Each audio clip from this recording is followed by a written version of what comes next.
Excellencies, I welcome you to India for the G20 Foreign Ministers meeting.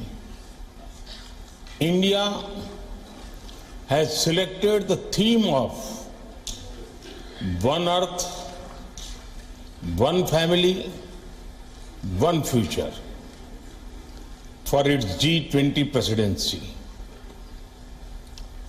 It signals the need for unity of purpose and unity of action. I hope that your meeting today will reflect the spirit of coming together for achieving common and concrete objectives. Excellencies, we must all acknowledge that multilateralism is in crisis today.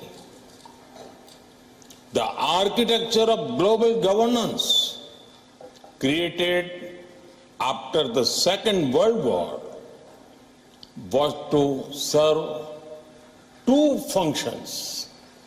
First, to prevent future wars by balancing competing interests. Second, to foster international cooperation on issues of common interests. The experience of the last few years, financial crisis, climate change, pandemic, terrorism, and wars clearly shows that global governance has failed in both its mandates. We must also admit that the tragic consequences of this failure are being faced most of all by the developing countries. After years of progress, we are at risk today of moving back on the sustainable development goals. Many developing countries are struggling with unsustainable debt by trying to ensure food and energy security for their people. They are also the ones most affected by global warming caused by richer countries.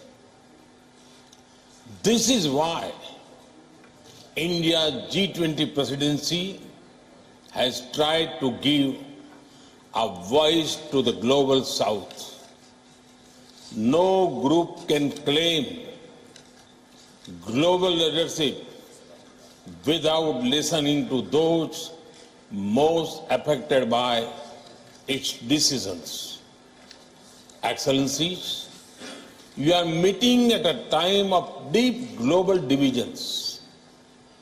As Foreign Minister, it is but natural that your discussions are affected by the geopolitical tensions of the day. We all have our positions and our perspectives on how this tension should be resolved. However, at the leading economies of the world, we also have a responsibility toward those who are not in this room. The world looks upon the G20 to ease the challenges of growth, development, economic resilience, disaster resilience, financial stability, transnational crime, corruption, terrorism, and food and energy security. In all these areas, The G20 has capacity to build consensus and deliver concrete results.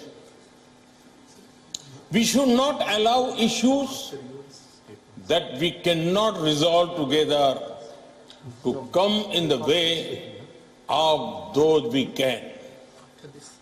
As you meet in the land of Gandhi and the Buddha, I pray that you will draw inspiration from India's civilizational ethos to focus not on what divides us, but on what unites us.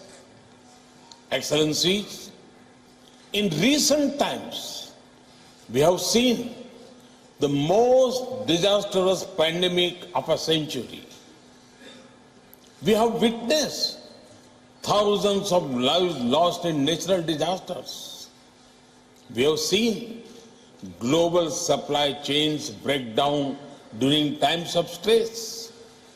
We have seen stable economies suddenly overwhelmed by debt and financial crisis. These experiences clearly show the need for resilience in our societies, in our economies, in our healthcare systems, and in our infrastructure. The G20 has a critical role to play in finding the right balance between growth and efficiency on one hand and resilience on the other. We can reach this balance more easily by working together. That is why your meeting is important. I have full trust in your collective wisdom and ability. I am sure that today's meeting will be ambitious, inclusive, action-oriented, and will rise above differences. I thank you and wish you all the best for a productive meeting. WION is now available in your country. Download the app now. Get all the news on the move.